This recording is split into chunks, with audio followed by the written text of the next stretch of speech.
Friends, ఈ ముచ్చట చూడండి. మన ప్రధాని నరేంద్ర మోదీ గారు అదిరిపోయే స్కీమ్ ఒకటి తెచ్చారు.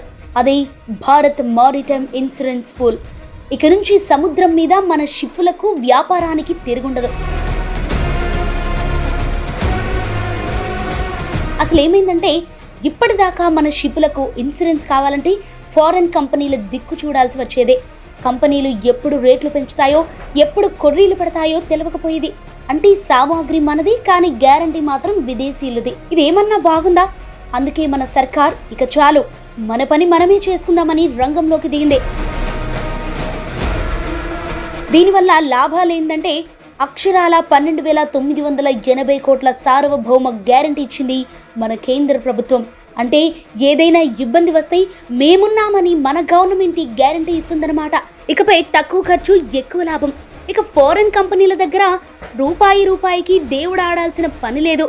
తక్కువ ధరకే ఇన్సూరెన్స్ దొరుకుతుంది, మన పైసలు మన దగ్గరే ఉంటాయి. మన షిప్పింగ్ రంగం ఇప్పుడు ఎవరి మీద ఆధారపడకుండా తన కాళ్ల మీద తాను నిలబడుతుంది. ఇదే కదా అసలైన ఆత్మనిర్భర్. సముద్రం మీద మన ట్రేడ్ ఫ్లో ఆగదు. మన దేశ గౌరవం, సార్వభౌమాధికారం ఇంకా పెరుగుతుంది. మొత్తంగా విదేశీ కంపెనీల పంచాయతీ ఖతం. సముద్రపు అలల మీద మన భారతీయ ఇన్సూరెన్స్ జెండా పాతటం ఖాయం. జై హింద్.